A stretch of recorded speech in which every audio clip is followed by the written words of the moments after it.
প্রতিশোধ নেওয়ার জন্য সুস্থ করতেছি। অসুস্থ মানুষের সাথে তো আর প্রতিশোধ নেওয়া যায় না। সুস্থ হবার পর আমি আমার প্রতিশোধ নিব। নির্বাণ অতি কষ্টে বলে ওঠে। তুমি কিসের প্রতিশোধ নিতে চাও?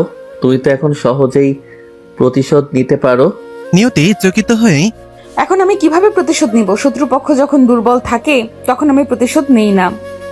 এখন তুমি ইচ্ছা করলেই আমাকে ছাদ থেকে ফেলে মেরে ফেলতে পারবে। তা না করতে পারলে কলা টিপেও তো প্রতিশোধ নিতে পারো। তোমাকে আর বিরক্ত করব না। আমি মরে গেলে তো সব শেষ। নিয়তি নির্বাণের মুখ ধরে ফেলে অশ্রুভরা চোখ নিয়ে।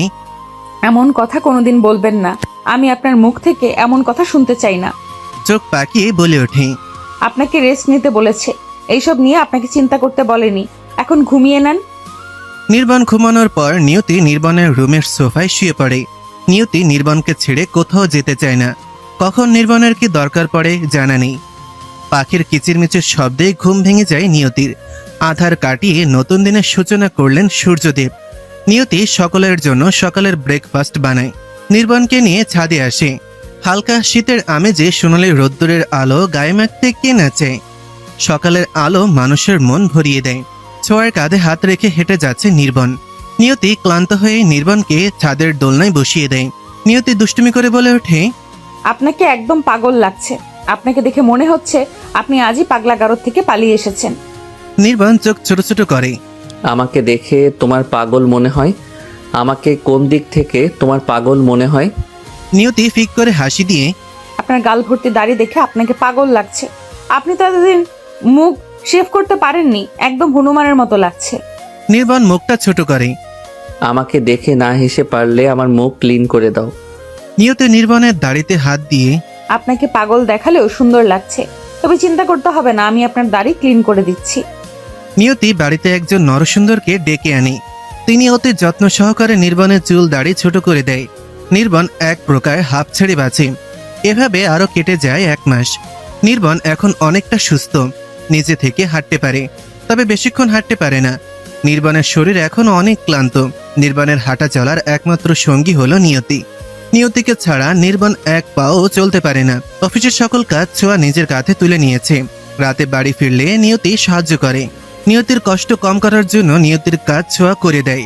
যে ছোঁয়া 1 গ্লাস জল ভরে খেতে পারত না, সেই ছোঁয়াই আজ নিজের কাঁধে ব্যবসার ভর তুলে নিয়েছে। বুদ্ধির সাথে সকলের সাথে কাজ করে যাচ্ছে। ছোঁয়া ধীরে ধীরে আবিরকে ভালোবাসতে শুরু করে। ছোঁয়া বুঝতে পারে মা দাদার পরই আবির তাকে সুখে রাখতে পারবে, কিন্তু আবিরের ভালোবাসা সে প্রকাশ করে না। আবিরের প্রতি ছোঁয়ার দুর্বলতা ছোঁয়া আবিরকে বুঝতে দেয় না। রাতের বেলা নির্বাণ ঘুমানোর পর নিয়তি নিজের রুমে চলে আসে। নির্বাণের গায়ে কম্বল দিয়ে নিয়তি চলে আসতে নিলেই নির্বাণ নিয়তির হাত ধরে নিজের দিকে টান দেয়। নিয়তি টান সামলাতে না পেরে নির্বাণের ওপর পড়ে যায়। না চাওয়া সত্ত্বেও নিয়তির ঠোঁট জোড়া লেগে যায় নির্বাণের কপালে। নিয়তি নিজেকে সংযত করে উঠে যেতে নিলেই নির্বাণ তার বাহুর মাঝে আটকে ধরে। নিয়তি আমতা আমতা করে, কি করছেন কি? এইভাবে আমাকে জড়িয়ে ধরে রেখেছেন কেন? আমি আপনার সাথে এমন করতে চাইনি। নির্বাণ দুষ্টুমির হাসি দিয়ে, তোমার ভালো লাগে না বুঝি? তুমি তো চাও আমার সাথে থাকতে। নিয়তি নির্বাণের চোখের দিকে তাকাতেই নিয়তি লজ্জা পেয়ে যায়। নির্বাণ নিয়তির লজ্জা মাখা মুখটার দিকে তাকিয়ে নেশাভরা কণ্ঠে বলে ওঠে, তুমি আমার জন্য এত কিছু কেন করছো? আমি তোমাকে এত কষ্ট দিলাম, কিন্তু তুমি আমার জন্য তোমার জীবনের রাত দিন এক করে দিলে। নিয়তি নির্বাণের ওদরে চিমটি দেয়, যার ফলে নির্বাণের হাতের বাঁধন খুলে যায়। নিয়তি সুযোগের সৎ ব্যবহার করে নির্বাণের থেকে দূরে চলে আসে। নির্বাণ নিজের উদরে হাত রেখে, নিয়তি, তুমি আমার সাথে এমন করতে পারো না। তুমি আমাকে আঘাত করতে পারো না। নিয়তি ভেঙচি করে। আপনি আমাকে এমন করতে বাধ্য করেছেন। আমি চাই না আপনি এমন ভুল দ্বিতীয়বার করেন। নিয়তি চলে যেতে নিলেই নির্বাণ মাথা উঁচু করে উঁচু স্বরে, নিয়তি, আমার মাথা ভীষণ ব্যথা করছে।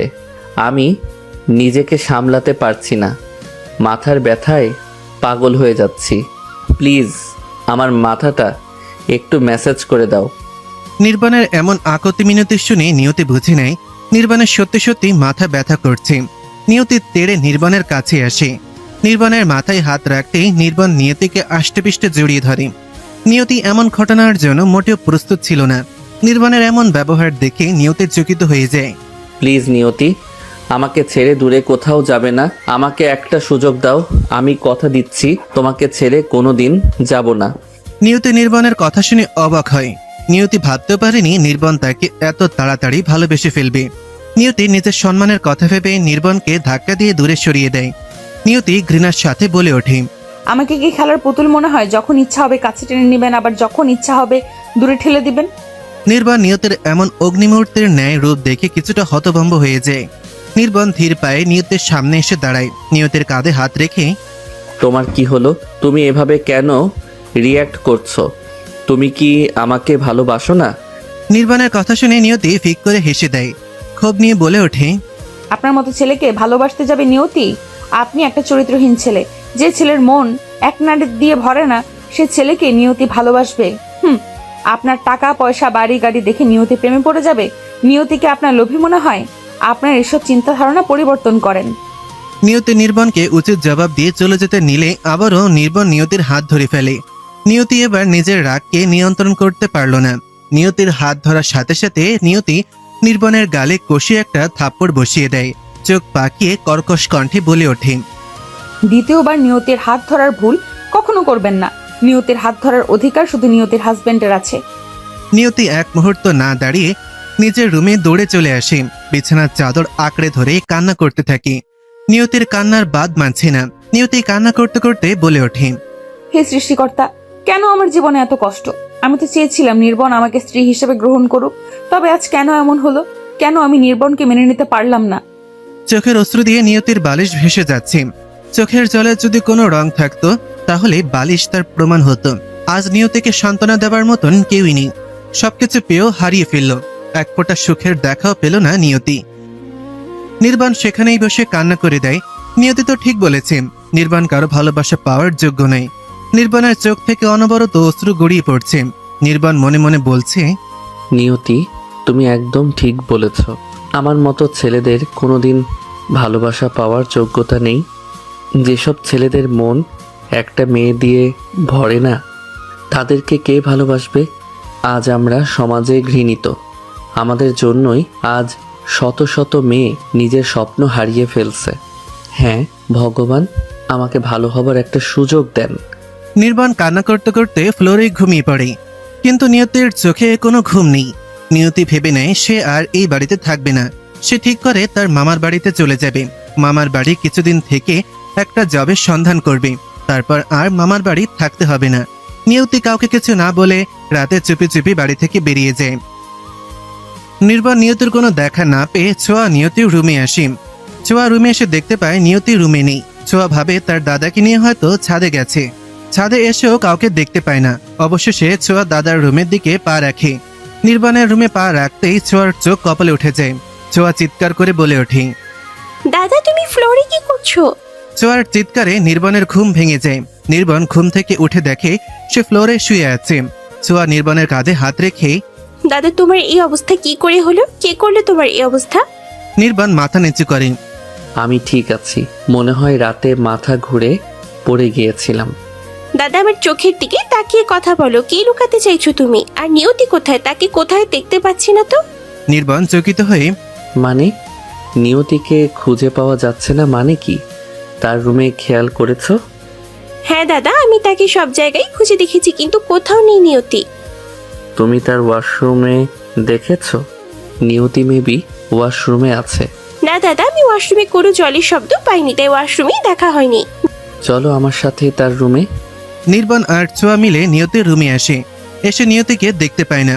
ওয়াশরুমেও নিয়তি নেই। ছোঁয়ার চোখ আটকে যায় টেবিলে রাখা চিরকুটের ওপর। ছোঁয়া চিরকুট পড়তে থাকি। একটু পর বলে ওঠে, দাদা নিয়তি চলে গেছে, সে আর কোনোদিন এ বাড়িতে আসবে না। নিয়তি চলে যেতে পারে না আমাকে ছেড়ে। নিয়তি কোনো দিন ছেড়ে চলে যাবে না। তোমাকে ছেড়েই চলে যেতে পারে না মানে কি? নিয়তি এখানে স্পষ্টভাবে লিখেছে সে বাড়িতে আর থাকতে চায় না, তাই সে চলে যাচ্ছে। নির্বাণ আগ্রহ দেখিয়ে, আর কিছু লিখেনি? কেন চলে যাচ্ছে? না, আর কিছু লেখা নেই। ছোঁয়া সন্দেহের দৃষ্টিতে নির্বাণের দিকে তাকিয়ে, দাদা তুমি কি লুকাতে চাইছো? তোমার কেন এত কষ্ট হচ্ছে? তুমি কিছু করনি নিয়তির সাথে? নির্বাণ আমতা আমতা করে, আমি কি করতে যাব নিয়তির সাথে? আমি কিছু করিনি নিয়তির সাথে। তোমার কথা আটকে আসছে কেন? আমি এখন ছোট নই, আমি সবকিছু বুঝতে পারি। কি হয়েছে আমাকে সবকিছু খুলে বলো। নির্বাণ ছোঁয়াকে জড়িয়ে ধরে কান্না শুরু করে। নির্বাণ বাচ্চাদের মতন কান্না করে যাচ্ছে। ছোঁয়া নির্বাণের কান্না দেখে অবাক হয়। ছোঁয়া নির্বাণকে বোঝানোর চেষ্টা করছে, কিন্তু নির্বাণ কান্না করেই যাচ্ছে। নিয়তি সকালের বাস ধরে সিলেটের উদ্দেশ্যে যাত্রা শুরু করে। নিয়তি নিজের বাড়িতেও যেতে পারবে না। নিজের বাবার এমন রূপ দেখে কে ওই বাড়িতে যেতে চায়? ছোঁয়া নির্বাণকে বিছানায় বসিয়ে দেয়। নির্বাণকে অভয় বাণী দিয়ে বলে ওঠে, নিয়তি কিসের জন্য চলে গেল? দাদা, তোমাকে আমি কথা দিচ্ছি, আমি নিয়তিকে ফিরিয়ে নিয়ে আসবো। তুমি সত্যি নিয়তিকে ফিরিয়ে আনবে? কিন্তু নিয়তি কোথায় গেছে জানি না। নিয়তি তো তার নিজের বাড়িতে যেতে পারে। তার নিজের বাড়ি কোথায়? নির্বাণ চোখের জল মুছে নিয়তি কোনোদিন নিজের বাড়িতে যাবে না। নিয়তি ভুল করে হলেও নিজের বাবার সম্মুখীন হবে না। নিয়তির বাড়ি থেকে জানতে পারবো নিয়তি কার বাসায় যেতে পারে। তার আগে বল, নিয়তির সাথে তোমার সম্পর্ক কি? নির্বাণ ছোঁয়ার হাত ধরে। আমি নিয়তিকে খুব ভালোবাসি, তাকে ছাড়া আমি বাঁচতে পারবো না। আমি তাকে ভালোবাসার কথা বললে সে বাড়ি থেকে চলে যায়। কিন্তু নিয়তি তোমাকে ভালোবাসে না। তোমাকে ভালো না বাসার কারণ কি হতে পারে? আমাকে ভালো না বাসার কারণ আমি তার জীবনকে ধ্বংস করে দিয়েছি। আজ আমার জন্যই নিয়তির এমন অবস্থা। নিয়তিকে বাধ্য করেছি এই বাড়িতে কাজের মেয়ে হয়ে থাকতে। নির্বাণ একটু থেমে আবারও বলতে শুরু করে নিয়তির সাথে ঘটে যাওয়া কাহিনী। নির্বাণের মুখ থেকে যা শুনে তার জন্য মোটেও সোয়া প্রস্তুত ছিল না। আমি নিয়তিকে ঠকিয়ে বিয়ে করি। আমাদের বিয়ে হয় ছোটোখাটো একটা মন্দিরে, যেন তেমন কেউ জানতে না পারে। নিয়তিকে প্রথম দেখায় আমার ভালো লেগে যায়। আমাদের বিয়েটা ছিল নকল, কিন্তু নিয়তিকে সারা জীবন কাছে পাওয়ার জন্য রঙের পরিবর্তনে আমি তার সিঁথিতে সিঁদুর পরিয়ে দেই। বিশ্বাস করো, তার সাথে আমি কোনো অন্যায় করিনি। তাকে টাচ করার আমার সম্পূর্ণ অধিকার আছে। বুঝতে পারলাম। তুমি তার স্মৃতিতে সিঁদুর পরিয়ে দিলে, কিন্তু তাকে আমাদের বাড়ির কাজের মেয়ে বানিয়ে কেন নিয়ে আসলে? মা তো তোমার বিয়ের জন্য প্রতিদিন বলে। সব কিছু হয়েছে নিয়তির সৎমার জন্য। নিয়তির সৎমা নিয়তির বাবাকে বিভিন্ন ধরনের ভুল বুঝিয়ে এসব কাজ করতে বাধ্য করেছে। আমি ওনার কথা মতো বিয়ের 2 দিন পর একটা নকল ডিভোর্স পেপার বানাই, কিন্তু নিয়তি জানতে পারে কোনো আদালত 2 দিনের মাথায় ডিভোর্স পেপার তৈরি করে দেয় না। ডিভোর্স নিতে গেলে সর্বনিম্ন 3 মাস সময় দেন। তারপর কি হলো? থেমে গেলে কেন? নির্বাণ চোখে জল মুছে। নিয়তির সামনে তার বাবার আসল পরিচয় ফুটে ওঠে। যদিও তিনি ছিলেন একটা মাধ্যম, আসল শয়তান ছিল নিয়তির সৎমা। আমি তাকে বলে দেই আমার কাছ থেকে নিয়তিকে ছাড়িয়ে নিয়ে আবার বিয়ে দিবে। এজন্য বলেছি যেন নিয়তি আমাকে ছেড়ে না যায়। ছোঁয়া এক কদম পিছিয়ে ছি দাদা, তুমি এত নীচ! একটা মেয়ের জীবন ধ্বংস করে দিলে। তাকে ছেড়ে দেওয়ার কথা ছিল, তার সাথে তোমাকে আমি কত বিশ্বাস করতাম। আর তুমি? ছোঁয়া আরো কিছু বলার আগেই নির্বাণ ছোঁয়ার হাত ধরে টলমল নয়নে আমি যা করেছি নিয়তিকে কাছে পাওয়ার জন্য করেছি। আমি এমন না করলে আমার জায়গায় অন্য কোনো ছেলে নিয়তির জীবন ধ্বংস করে দিত। ছোঁয়া নিজের হাত ছাড়িয়ে নিয়ে শেয়ালের হাতে মুরগি দিতে চাও না, কিন্তু তুমি নিজেই শেয়াল সেজে নিয়তিকে ভক্ষণ করলে। তুমি আমাকে যা খুশি তাই বলো, আমার নিয়তিকে আমার কাছে নিয়ে এসে দাও। তুমি কি পারতে না তার বাবা মায়ের বিরুদ্ধে গিয়ে নিয়তির পাশে দাঁড়াতে? নির্বাণ ছোঁয়ার কোনো প্রশ্নের উত্তর দিতে পারছে না। নির্বাণ বিছানায় বসে ছোট বাচ্চাদের মতন হাঁটু ভাঁজ করে কান্না করতে থাকে। ছোঁয়া নিজের ভাইয়ের কষ্ট দেখে নির্বাণের কাঁধে হাত রাখে।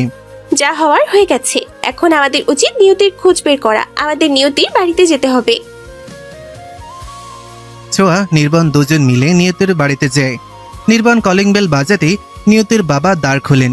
নির্বাণকে দেখে নিয়তির বাবা দরজা লাগাতে নিলেই নির্বাণ জোর কদমে ভেতরে ঢুকে পড়ে। নিয়তির বাবা অগ্নি দৃষ্টি নিক্ষেপ করে। তোর এত বড় সাহস, তুই আমার বাড়িতে এসেছিস? আমার বাড়ি থেকে এখনই বেরিয়ে যা। ছোঁয়া নিয়তির বাবার সামনে এসে আমরা একটা দরকারে আপনাদের বাড়িতে এসেছি। আমি ছোঁয়া, নির্বনের ছোট বোন। ক্ষোভ নিয়ে বলে ওঠেন, আমি তোমাদের সাথে কোনো কথা বলতে চাই না, তাই তোমরা ভালোই চলে যাও। আমরা এখান থেকে চলে গেলে আপনার মেয়েকে খুঁজে এনে দেবে কে? নিয়তিকে খুঁজে পাওয়া যাচ্ছে না মানে? সে তো তোমাদের বাড়িতে ছিল। নিয়তির বাবা রুমের মাঝে কোনো কিছু না বলে নির্বাণ আর ছোঁয়ার হাত ধরে বাইরে নিয়ে আসেন। নির্বাণ কিছু বলতে নিলেই চোখের ইশারায় কথা বলতে মানা করেন। নিয়তির বাবা তাদের একটা নির্জন জায়গায় নিয়ে আসেন। তিনি বলতে শুরু করেন। নিয়তির ভালো কোনো বান্ধবী নেই। নিয়তি কোথাও গেলে একমাত্র যেতে পারে তার মামার বাড়ি। নিয়তি অভিমান করে তার মামার বাড়িতেই যায়। নির্বাণ মুচকি হেসে নিয়তির মামার বাড়ি কোথায়? আমরা এখনই সেখানে যাত্রা শুরু করব। নিয়তির বাবা চুপি চুপি তাদের ঠিকানা দেন।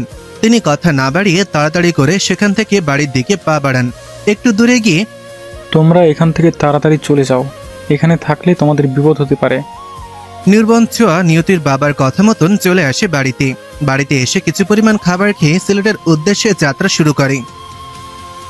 নিয়তি সন্ধ্যার দিকে তার মামার বাড়িতে আসে।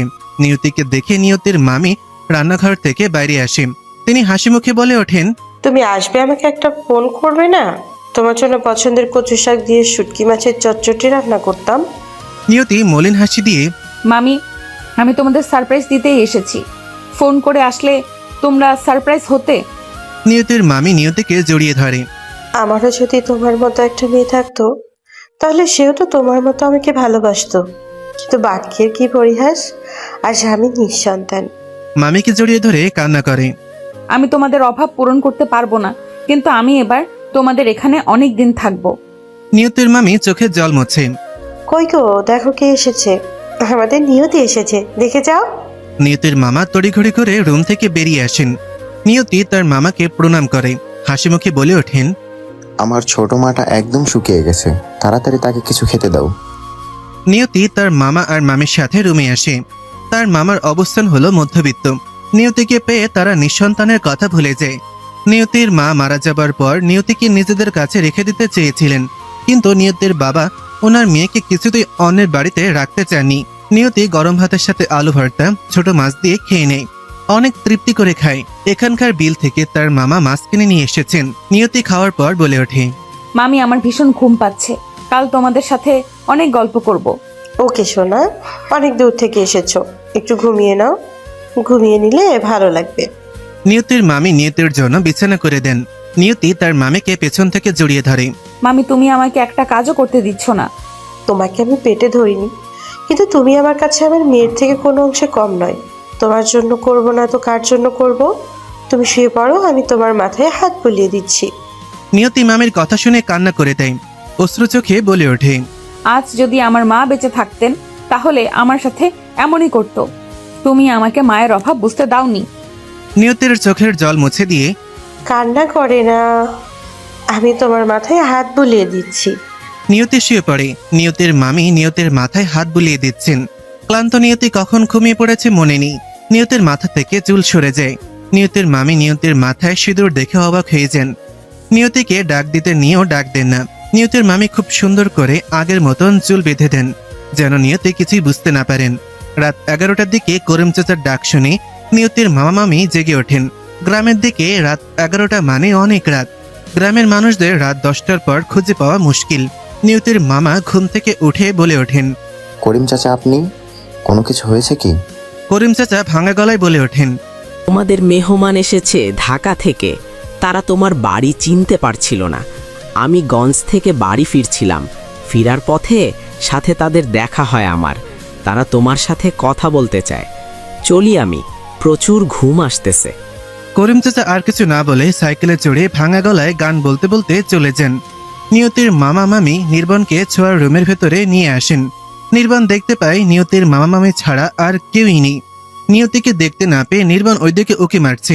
নিয়তির মামি বলে ওঠেন, এভাবে তুমি কাকে খুঁজতেছো? তুমি আমাদের বাড়িতে চুরি করতে এসেছো? ছোঁয়া বলে ওঠে। না মামি, দাদা তো নিয়তিকে খুঁজতেছিল।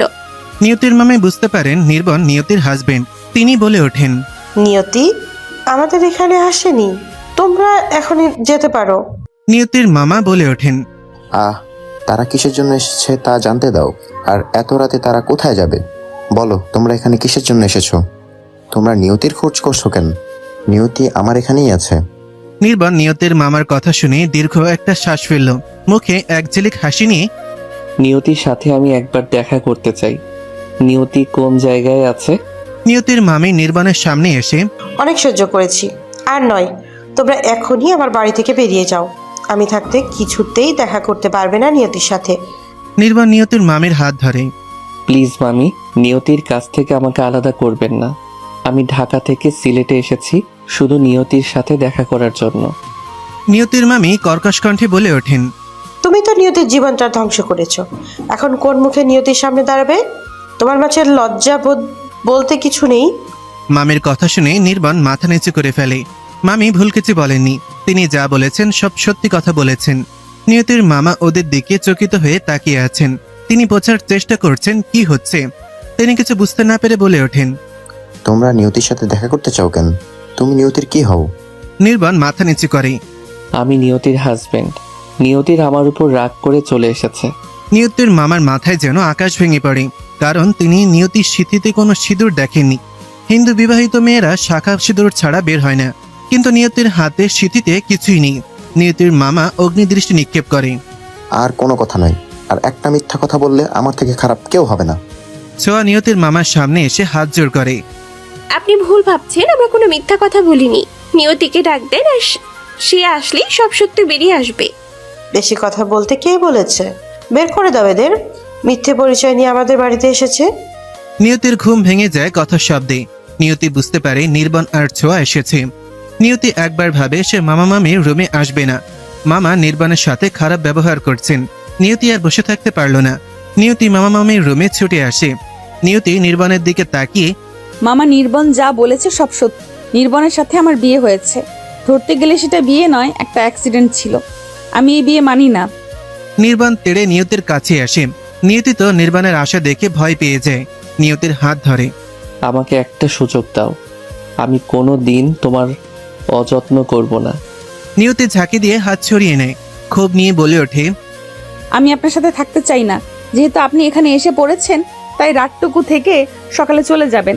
নিয়তি নির্বাণের দিকে কথাগুলো ছুঁড়ে মেরে দিয়ে রুম থেকে চলে আসে।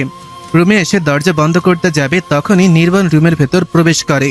নির্বাণ রুমে প্রবেশ করেই দরজা বন্ধ করে দেয়। নিয়তি নির্বাণকে দেখতে পেয়ে ভয় পেয়ে যায়। নিয়তি এক কদম পিছিয়ে যাচ্ছে, নির্বাণ এক কদম এগিয়ে আসছে। একসময় নিয়তির পিঠ দেয়ালে আটকে যায়। নির্বাণ নিয়তির একদম কাছে চলে আসে। নির্বাণের ভারী নিঃশ্বাস নিয়তির মুখের ওপর পড়ছে। নিয়তি সাইড কেটে চলে যেতে নিলেই নির্বাণ দেয়ালে দুই পাশে হাত দিয়ে আটকায়। নিয়তির প্রাণ যায় যায় অবস্থা। নিয়তি কিছু বলতে নেবে, তখনই নিয়তির মুখে আঙুল দিয়ে নিয়তিকে থামিয়ে দেয়। নির্বাণ দুই নয়ন ভরে নিয়তিকে দেখে যাচ্ছে। এই ছেলে নিয়তির রুমে যাওয়ার পর দরজা বন্ধ করে দিল কেন? মামি চিন্তা করবেন না, তাদের সমস্যা তাদের কাঁধে ছেড়ে দেন। নিয়তির মামি তেড়ে এসে কর্কশ কণ্ঠে বলে ওঠেন। আমি কিন্তু তোমাদের কাউকে ছাড়বো না। তোমার দাদাকে দরজা খুলে বাইরে আসতে বলো। ছোঁয়া নিয়তির মামিকে পরম আদরের সহিত আলাপে বলে। মামি চিন্তা করবেন না, অ্যাক্সিডেন্টে বিয়ে হলেও তো তাদের বিয়ে হয়েছে। জন্ম মৃত্যু বিয়ে তিনটা আমাদের হাতে নেই। সৃষ্টিকর্তা যখন চাইবে তখনই হবে। বড় বড় কথা বলা বন্ধ করো। যেখানে নিয়তি থাকতে চায় না সেখানে আমি তাকে যেতে দিব না। আপনি তো চান নিয়তি সুখী থাকুক। নিয়তি সৎমার পাল্লায় পড়ে এটুকু সুখের মুখ দেখতে পাইনি। এখন যখন তার জীবনে সুখ আসছে, তখন নিয়তি বুঝতে পারছে না। নিয়তিকে বুঝিয়ে বলেন। ছোঁয়া নিয়তির মামিকে ইমোশনাল কথা বলতে থাকে, যেন তিনি এই বিয়ে নিয়ে খুশি থাকেন। তিনি মাথা চুলকাতে চুলকাতে বিছানার ওপর বসে পড়েন। নিয়তির মামা বলে ওঠেন। তোমরা তো অনেক দূর থেকে এসেছো, মনে হয় কিছুই খাওয়া হয়নি। তোমরা ফ্রেশ হয়ে নাও, তোমাদের খাবারের ব্যবস্থা করছি। এভাবে বসে না থেকে তাদের জন্য খাবারের ব্যবস্থা করো। তাদের তো না খাইয়ে রাখতে পারি না। তোমরা ফ্রেশ হয়ে নাও, আমি তোমাদের জন্য খাবারের ব্যবস্থা করছি। নিয়তির মামি চাল নিয়ে রান্না বসেন। খুব তাড়াতাড়ি গরম গরম ভাত করেন। গরম গরম ভাতের সাথে ডিম ভাজি করে দেন। তিনি একটা দীর্ঘশ্বাস ফেলে মনে মনে বলে ওঠেন। তাদের আজ রাতের জন্য খাবার হয়ে যাবে। আলুর ভর্তা, ছোট মাছ, ডিম ভাজি। তিনি আমতা আমতা করে বলে ওঠেন। এইভাবে তাকিয়ে থাকার কি আছে? আমি আপনার সাথে ফিরে যাব না। তোমাকে ফিরে যেতে কে বলেছে? তোমাকে ফিরে যেতে হবে না। নিয়তি মনে মনে বলে ওঠে। কই বলবে? আমি আমার কাজের জন্য তোর কাছে ক্ষমা চাইছি। তুমি আমার সাথে যাবে, আমি তোমাকে নিতে এসেছি। সবকিছু ভুলে আমরা নতুনভাবে শুরু করব। নির্বাণ নিয়তির কানের কাছে ফিসফিস করে বলে। তুমি না যেতে চাইলে যাবে না, কিন্তু আমি তোমাকে তুলে নিয়ে যাব। এখানে তোমাকে থাকতে দিব না। নিয়তির কানে এতটাই নেশাভরা কণ্ঠে বলে ওঠে যে নিয়তি কেঁপে ওঠে। একদম জড়সড় হয়ে দেয়ালের সাথে লেগে যায়। নিয়তির এমন অসহায় অবস্থা দেখে নির্বাণের মাথায় দুষ্টুমি বুদ্ধি কাজ করে। নির্বাণ নিয়তির কোমরে হাত দিয়ে নিজের কাছে নিয়ে আসে। না চাওয়া সত্ত্বেও নিয়তির ঠোঁট জোড়া নির্বনের ঠোঁটে লেগে যায়। নিয়তি নিজেকে কষ্টে ছাড়িয়ে নেয়। আপনি মনে হয় আজ কিছু খাননি, ফ্রেশ হয়ে নেন, আমি খাবার নিয়ে আসছি। আমি কিছু খাবো না, আমার জন্য খাবার নিয়ে আসতে হবে না। আপনি এখনো অনেক অসুস্থ, খাবার না খেলে আরো অসুস্থ হয়ে পড়বেন। আমার কিছু হবে না, আমি একদম ঠিক আছি। ছোঁয়ার জন্য খাবারের ব্যবস্থা করো, সে একদম ক্ষুধা সহ্য করতে পারে না। আমি জানি কে কে ক্ষুধা সহ্য করতে পারে না। আর হ্যাঁ, একটা কথা, গ্রামের খাবার শহরের খাবারের থেকে আলাদা। মামি যা খেতে দেবেন তাই খেয়ে নেবেন। মামি খুব যত্ন করে রান্না করেছেন। আদরের কথা বলার মাঝেই দরজায় ঠকঠক করে শব্দ করে ছোঁয়া। ছোঁয়া দরজার বাইরে থেকে বলে ওঠে। দাদা তোমার জন্য খাবারের ব্যবস্থা করেছি, খেতে আসো। ছোঁয়া আর বিরক্ত না করে চলে আসে। নির্বাণকে জোর করে নিয়তি চলে আসে।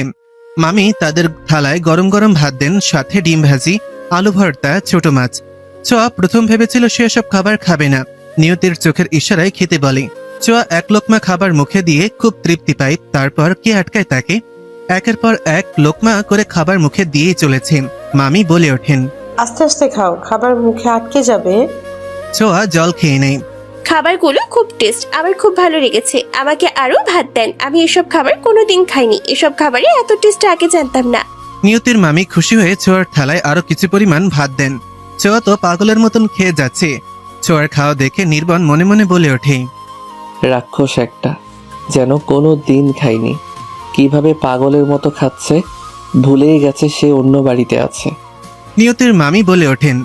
তোমাকেও অল্প পরিমাণে ভাত দেই। না মামি, আমি আর খেতে পারবো না। খাবারগুলো খুব স্বাদ হয়েছে। আমার কাছে তো ছোট মাছটা বেস্ট হয়েছে। আর একটু ছোট মাছ নিয়ে নাও, আরো অনেকটুকু আছে। আমার পেটে আর কোনো জায়গা নেই, আমি আর কিছু খেতে পারবো না। আপনি এত রাতে আমাদের জন্য রান্না করতে গেলেন কেন? তোমরা এত দূর থেকে এসেছো, তোমাদের না খাইয়ে রাখতে পারি? আর অতিথি দেবো ভব। খাবার খাওয়ার পর নির্বাণ নিয়তির সাথে ঘুমাতে যায়। ছোঁয়াকে একটা ছোট বিছানায় ঘুমাতে দেন। তারা মানুষ মাত্র দুইজন, তাই বিলাসিতার জন্য এত কিছু করেননি। দুইটা বড় বড় বিছানা করেছেন, একটাতে তারা থাকেন না, অন্যটাতে কেউ আসলে তাদের জন্য। আগে ছোট একটা বিছানা আছে, সেটাও অনেক ভালো, একজন মানুষ অনায়াসে ঘুমাতে পারবে। ছোঁয়াকে উদ্দেশ্য করে বললেন। ছোট বিছানায় ঘুমাতে অসুবিধা হবে না তো? ছোঁয়া হাসি মুখে বলে ওঠে। একদমই না, আমার কোনো অসুবিধা হবে না, আমি মানিয়ে নিতে পারবো। কম্বল গায়ে দিয়ে ঘুমাও, শীত লাগবে। অনেক রাত হয়ে গেছে, আপনারা ঘুম আসেন, আমিও ঘুমিয়ে পড়বো। আপনি বিছানায় ঘুমিয়ে পড়েন, আমি মাদুর বিছিয়ে নিচে শুয়ে পড়ছি। নির্বাণ বিছানায় বসে আছে। নিয়তির কথার কোনো জবাব দিল না। নিয়তি মাদুর বিছিয়ে খাতা গায়ে দিয়ে শুয়ে পড়ে। নির্বাণ নিয়তিকে পেছন থেকে জড়িয়ে ধরে মাদুরের ওপর শুয়ে পড়ে। আপনি বিছানায় ঘুমাতে যান, আপনার ঠান্ডা লেগে যাবে। নির্বাণ নিয়তির চুলে মুখ লুকিয়ে। আমি ফ্লোরে ঘুম আসলে আমার ঠান্ডা লেগে যাবে, কিন্তু তোমার ঠান্ডা লাগবে না।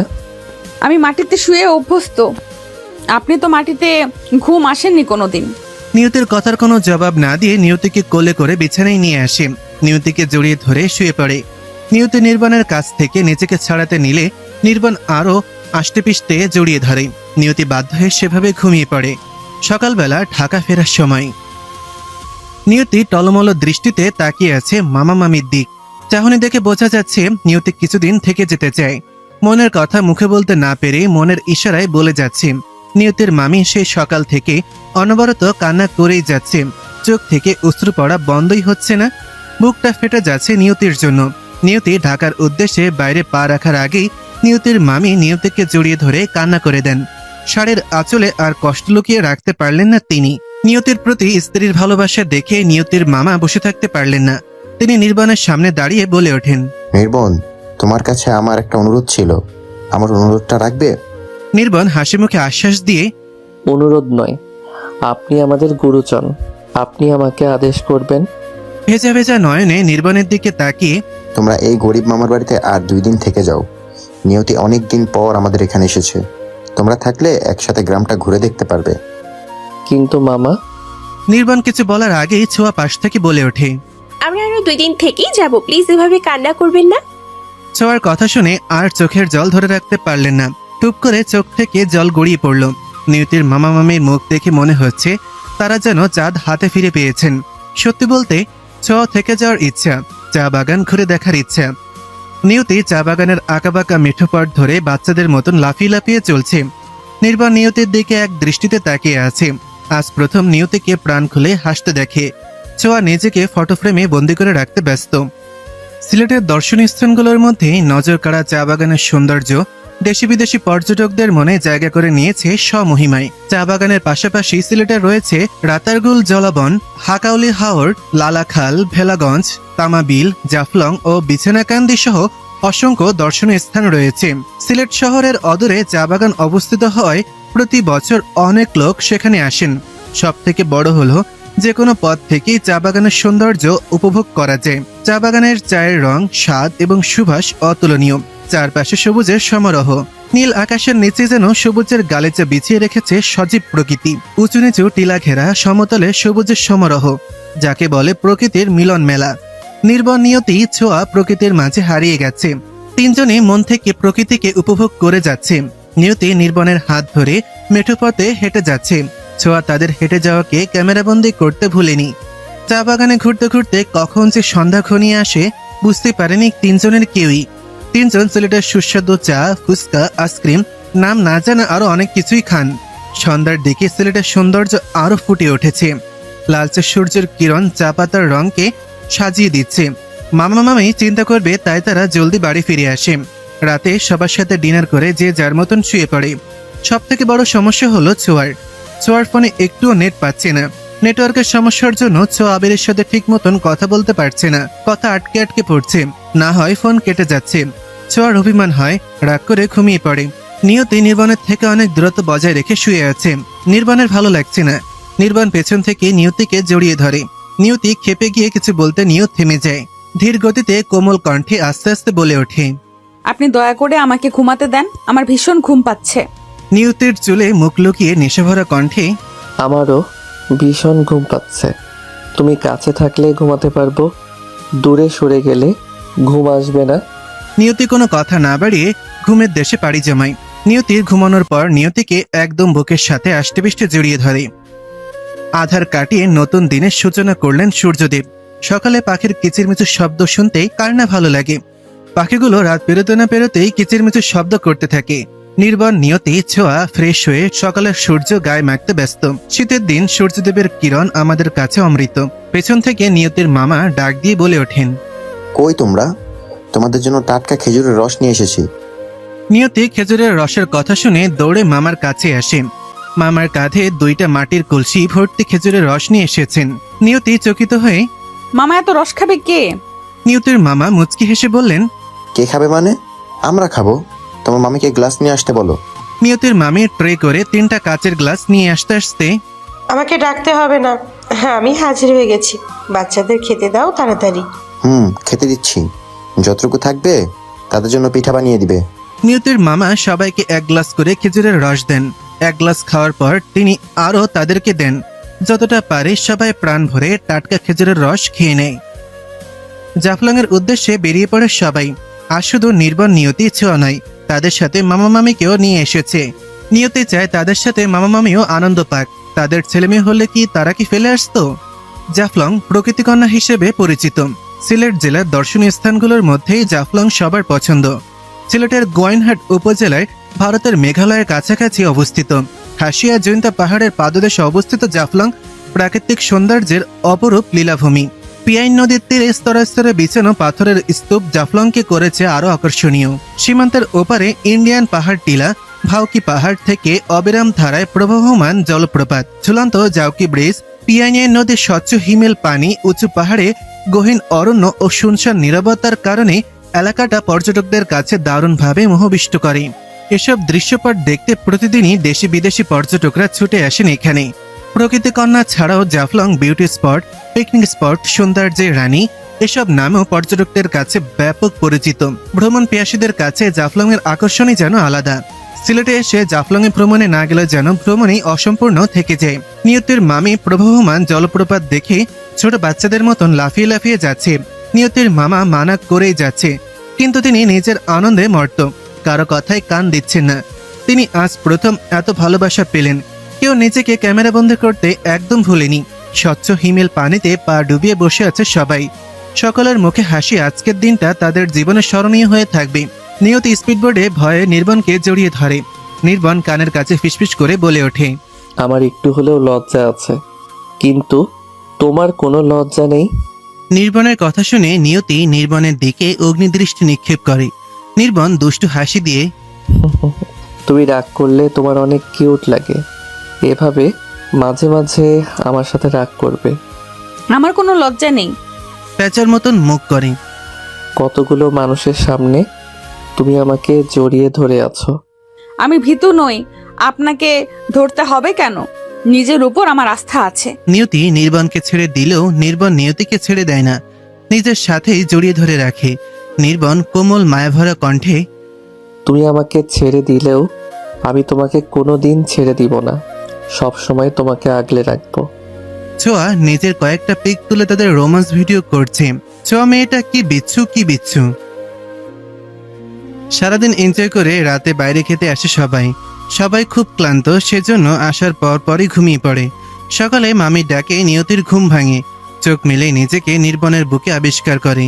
লজ্জামাখা মুখ নিয়ে তাড়াতাড়ি করে কেটে পড়ে। মামির সাথে পিঠা বানাতে ব্যস্ত হয়ে পড়ে। মামি একা হাতে পারছিলেন না, সেজন্য নিয়তিকে ডাক দিয়েছেন। আজ তারা চলে যাবে। মামি বেশি করে পিঠা বানানোর ব্যবস্থা করেন। নিয়তির সাথে পিঠা দিয়ে দিবেন। মামা সকালবেলা ঘুম থেকে উঠে নিয়তির জন্য ছোট মাছ খুঁজতে বেরিয়ে পড়েছেন। মামি পিঠা বানানোর পর নিয়তির পছন্দ মতন শুটকি মাছ দিয়ে কচু শাক, নিজের পালিত দেশি মুরগি, গরুর মাংস, ছোট মাছ ভাজি, কোনো কিছুতে ত্রুটি রাখতে চান না। দুপুরে খাওয়ার পর ঢাকার উদ্দেশ্যে যাত্রা শুরু করে। নিয়তির মামা মামি তাদের গাড়ি চলে গেলেও তাকিয়ে আছেন। নিয়তির মামা মামির চোখ ওদের যাওয়ার পানে একধানে তাকিয়ে আছেন, আর চোখ থেকে অনবরত অশ্রু গড়িয়ে পড়ছে। নির্বাণ চলে যাওয়ার আগে ওদের বাসার ঠিকানা দিয়ে যায়। নিয়তির জন্য মন খারাপ হলে তারা যেন চলে আসেন। নিয়তি গাড়িতে বসে কান্না করে যাচ্ছে। মনে হচ্ছে তার মামা মামিকে সারা জীবনের জন্য হারিয়ে ফেলেছে। ছোঁয়া নিয়তিকে সান্ত্বনা দিয়ে যাচ্ছে। ঢাকা ফিরতে ফিরতে সকাল হয়ে যায়। নিয়তি সবাইকে পিঠা খেতে দিয়ে ঘুমোতে চলে যায়। নির্বাণ ছোঁয়াও ঘুমিয়ে পড়ে। দুপুরে ঘুম ভাঙে নিয়তির। নির্বাণের মায়ের জন্য খাবার বানায়। ওনার হাত পা মালিশ করে দেন। ওনাকে খেজুরের রস গরম করে খেতে দেয়। রাতের খাওয়ার পর নিয়তি নির্বাণের রুমে না গিয়ে নিজের রুমে ঘুমোতে যায়। কথা ছিল আজ থেকে নির্বাণের রুমেই আসবে। নির্বাণ নিয়তির হাত ধরতেই নিয়তি নির্বাণের গাল বরাবর কষিয়ে একটা থাপ্পড় বসিয়ে দেয়। নিয়তির এমন রূপ দেখে নির্বাণ চকিত হয়ে যায়। নির্বাণ বুঝতে পারছে না কেন নিয়তি এমন করলো। নিয়তি নির্বাণের দিকে অগ্নি দৃষ্টি নিক্ষেপ করে। আপনার লজ্জা করে মেয়েদের হাত ধরতে? আমাদের খেলনা মনে করেন? যখন খুশি মেয়েদের হাত ধরবেন। নির্বাণ চকিত হয়ে, নিয়তি, তুমি ঠিক আছো?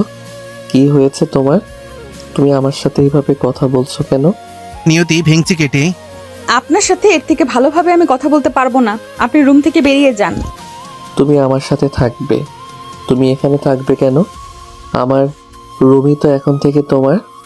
আমি আপনার সাথে আপনার রুমে থাকতে যাব কেন?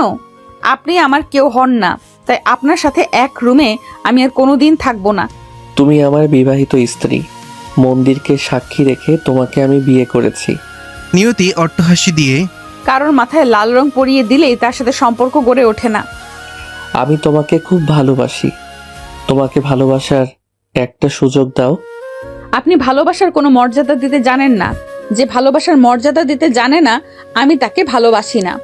নির্বাণ টলমল চোখে নিয়তির সামনে দাঁড়িয়ে, আমাকে কি একটা সুযোগ দেওয়া যায় না? আমাকে তুমি এতটাই ঘৃণা করো? আমার জন্য তোমার মনে কোনো ভালো লাগা কাজ করে না? নিয়তি নির্বাণের থেকে চোখ সরিয়ে নিয়ে, আপনার জন্য আমার মনে কোনো ফিলিংস নেই। যার জন্য কোনো ফিলিংস নেই তাকে কিভাবে ভালোবাসবো? নিয়তির বাহু চেপে ধরে। কেন আমার জন্য দিনকে রাত, রাতকে দিন করেছো? কেন আমাকে সেবা যত্ন করে সুস্থ করে তুললে? মানবতার দিক বিবেচনা করে আপনাকে সুস্থ করে তুলেছি। আর আমি বাড়ির কাজের লোকদের প্রধান কর্তব্য হলো মালিক অসুস্থ হলে সেবা যত্ন করা। নির্বাণ নিয়তির কথাগুলো নিতে পারছে না। খুব রাগ হচ্ছে নিয়তির উপর, কিন্তু নির্বাণ নিরুপায়। তার জন্য নিয়তির এমন অবস্থা। নির্বাণ টলমল চোখে নিয়তির দিকে অসহায়ভাবে বলে ওঠে, আমি সত্যি বলছি, আমি তোমাকে সিঁদুর পরিয়ে দিয়েছি। তুমি আমার বিবাহিত স্ত্রী। নিয়তি মুচকি হেসে, এটা কলিযুগ, এখন কেউ শাখা সিঁদুরে বিশ্বাস করে না। আপনার সাথে আইন অনুযায়ী আমার কোনো বিয়ে হয়নি। আর হ্যাঁ, সত্য যুগ অনুযায়ী ধরলে আপনি নিজ হাতে আমার সিঁথির থেকে সিঁদুর মুছে দিয়েছেন। নির্বাণ হাত জোর করে। তখন আমাদের মাঝে ভুল বোঝাবুঝি ছিল, এখন আমরা সব কিছু ঠিক করে নিতে পারি। নিয়তি উঁচুস্বরে, না, কোনো কিছুই ঠিক হবার নয়। আমি আপনাকে আর বিশ্বাস করি না। যাকে বিশ্বাস করি না তার সাথে কোনোদিন ঘর করা যাবে না। আমাকে আর একবার বিশ্বাস করে দেখো, কোনোদিন তোমাকে অমর্যাদা করব না, তোমার কথা সব সময় মেনে চলবো। নিয়তি অগ্নি দৃষ্টি নিক্ষেপ করে ক্ষোভ নিয়ে বলে ওঠে। আপনি এই রুম থেকে বের হবেন নাকি আমি চিৎকার করব? আমি রুম থেকে যাব না, আমি তোমার সাথে এই রুমে থাকবো। আপনি সোজা কথায় যাবেন না। আমি কিন্তু চিৎকার করে বলবো আপনি আমার দুর্বলতার সুযোগ নিতে চান। নিয়তির মুখ থেকে এমন কিছু শুনবে নির্বাণ কোনোদিনও ভাবেনি। নিয়তির তো কোনো দোষ নেই, নিয়তিকে এমন বানিয়েছে নির্বাণ। তার শাস্তি হিসেবে নির্বাণ ভালোবাসা পেয়েও হারিয়ে ফেলেছে। নির্বাণের চোখ থেকে অনবরত অশ্রু গড়িয়ে পড়ছে। নির্বাণ কথা বলার ভাষা হারিয়ে ফেলেছে। নির্বাণ আমতামতা করে, প্লিজ নিয়তি, এমন করো না। তুমি যদি চাও আমরা আবার ধুমধাম করে বিয়ে করব, সানাই বাঁচবে, তুমি আমার জন্য বউ সেজে অপেক্ষা করবে। সরি, আমি আপনাকে বিয়ে করতে পারবো না। আমি আপনাকে ভালোবাসি না, আমি অন্য কাউকে ভালোবাসি। নিয়তি অন্য কাউকে ভালোবাসে এই কথাটা শুনে নির্বাণ 2 কদম পিছিয়ে যায়। নির্বাণ এতদিন ভেবে এসেছিল নিয়তি শুধু নির্বাণের। আজ নিয়তির মনে অন্য কারো বসবাস, সেখানে নির্বাণের ছিটে ফোঁটাও নেই। নির্বাণ চোখের জল মুছে আমতামতা করে করুণ স্বরে, তুমি কাকে ভালোবাসো? আমাকে ছেড়ে তুমি অন্য কাউকে ভালোবাসো? হ্যাঁ, আমি অন্য কাউকে ভালোবাসি। নিয়তি আর পারছে না।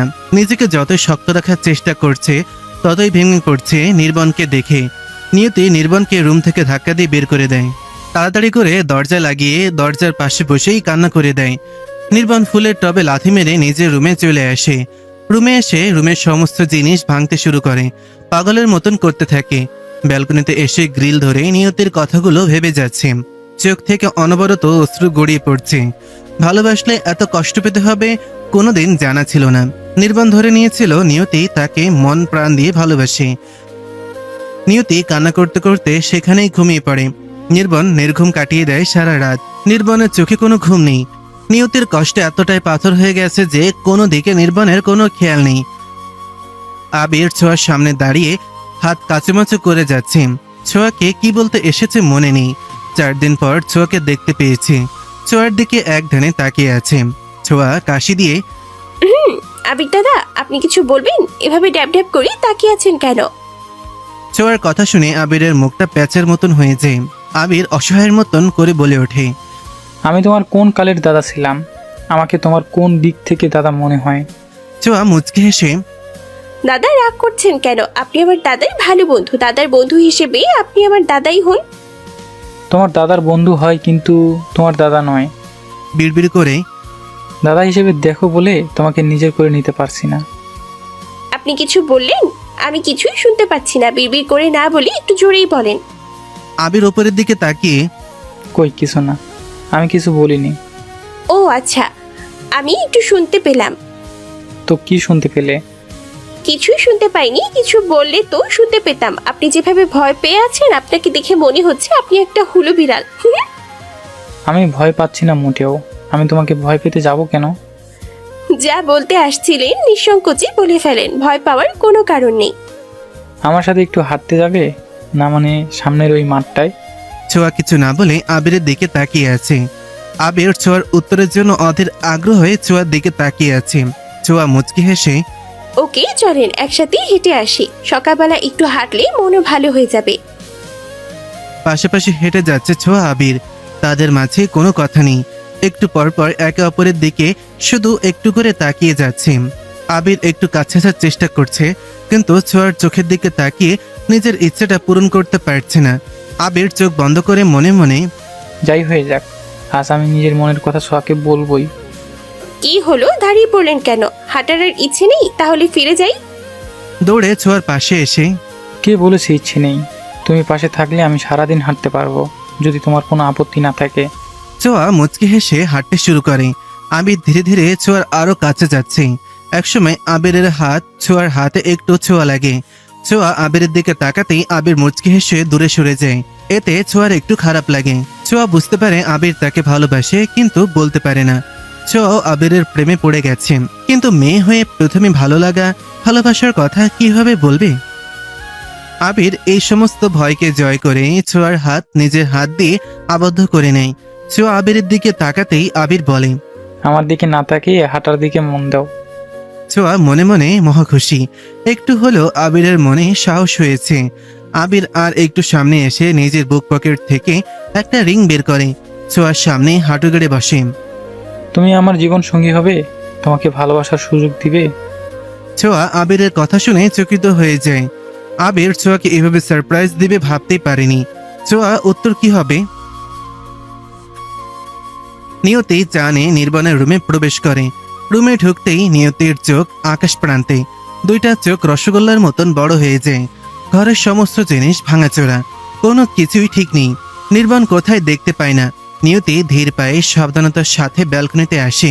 ব্যালকনিতে এসে বুকটা মোচড় দিয়ে ওঠে। নির্বাণকে দেখে একদম চেনা যাচ্ছে না। হঠাৎ করে কেউ নির্বাণকে দেখলে পাগল বলে সম্বোধন করবে। নির্বাণের চুলগুলো উস্কো খুস্কো, অগোছালো, চোখ দুইটা লাল বর্ণের হয়ে গেছে।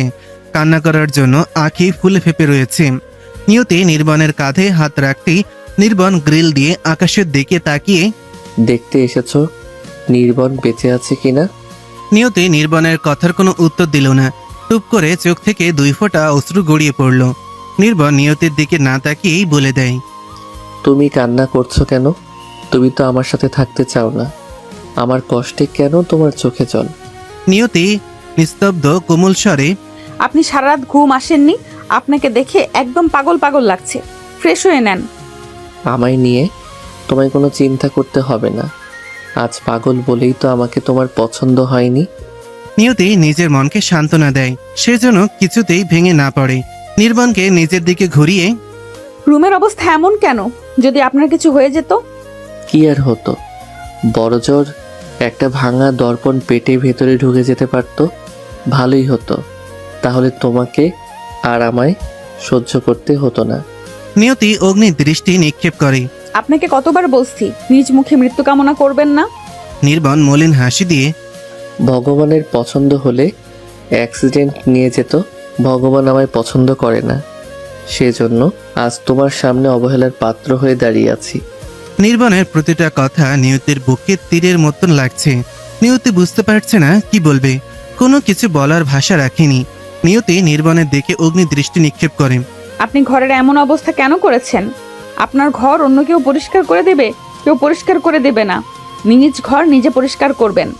মলিন মৃদু হেসে, বাড়িতে কাজের লোকের অভাব নেই, কেউ তো আর বাড়ির বউ হতে চায় না। তাহলে একজন কাজের লোক জানে না রুমে অপরিষ্কার থাকলে তাকে পরিষ্কার করতে হয়? নিয়তি বুঝতে পারে তাকে কষ্ট দেওয়ার জন্য নির্বাণ এসব কিছু করেছে। নিয়তি নির্বাণের হাতে চা তুলে দেয়, ইশারায় খেতে বলে, কিন্তু নির্বাণ চা ফ্লোরে ফেলে দিয়ে, আমার চা খেতে ইচ্ছা করছে না। বেলকনি সহ রুমটা একদম পরিষ্কার যেন দেখতে পাই। কোনো ময়লা থাকলে ফলাফল ভালো হবে না। নির্বাণ এক প্রকার থ্রেড দিয়ে ওয়াশরুমে চলে যায়। চলে যেতেই নির্বাণ বলে ওঠে, দেখি নিয়তি, তুমি কতদিন আমার থেকে মুখ লুকিয়ে থাকতে পারো।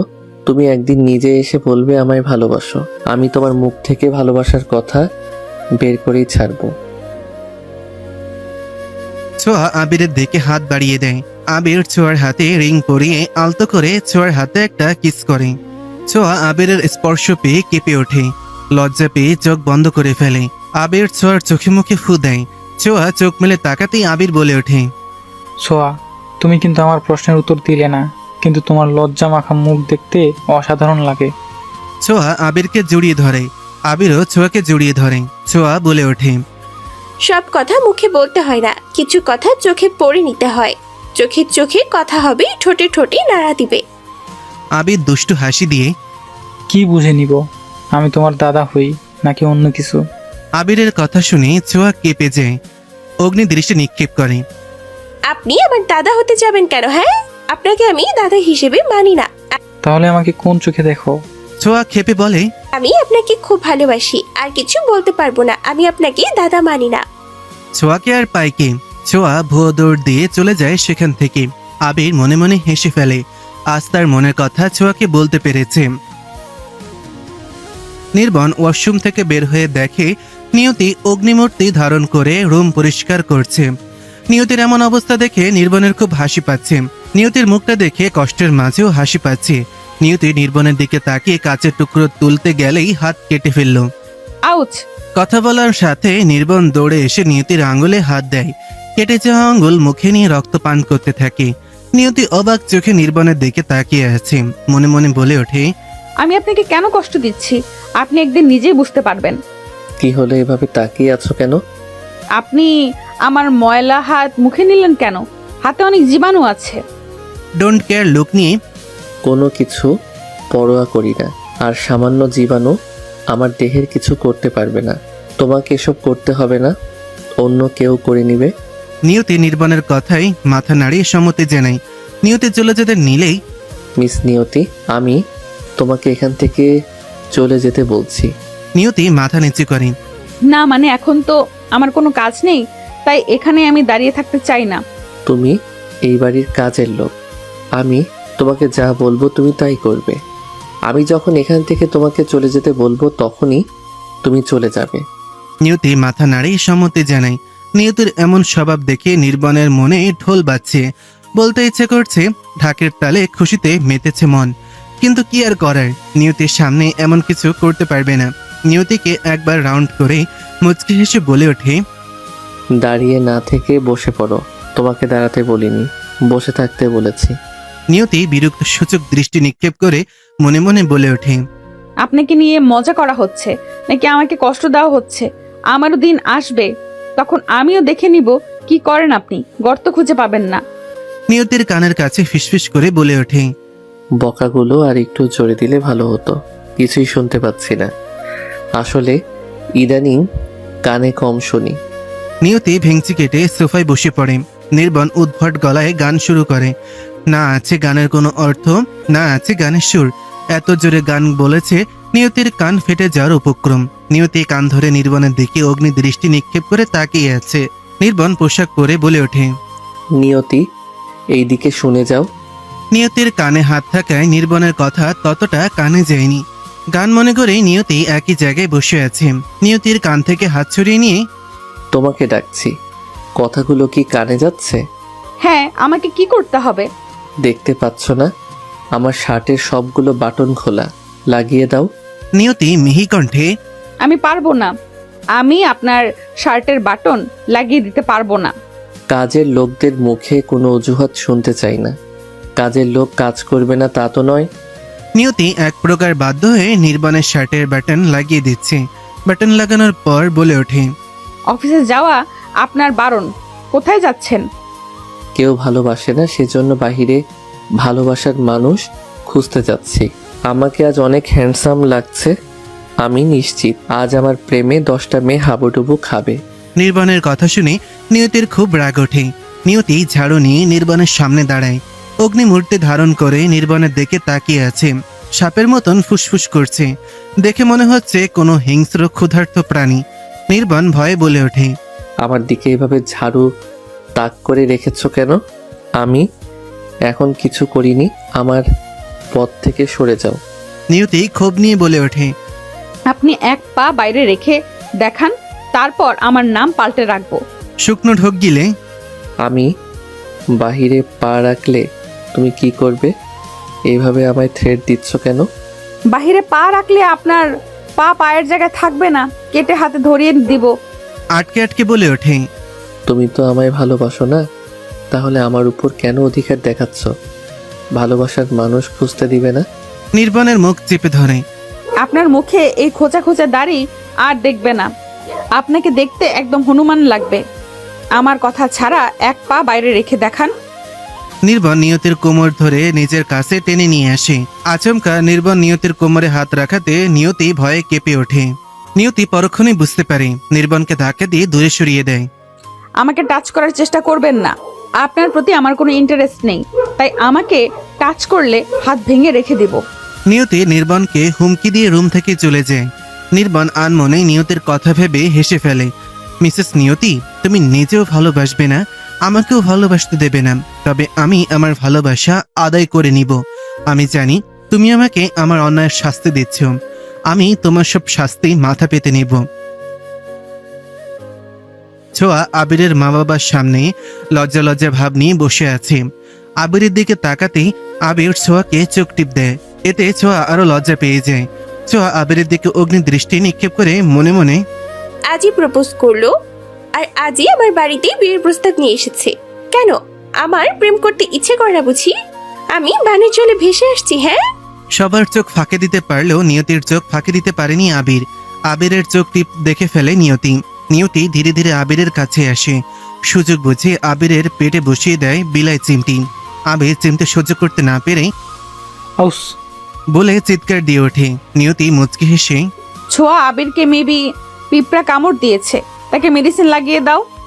আবিরের দিকে শয়তানি দৃষ্টিতে তাকিয়ে প্রেম করার রাস্তা বানিয়ে দিলাম, যাও মন খুলে প্রেম করো।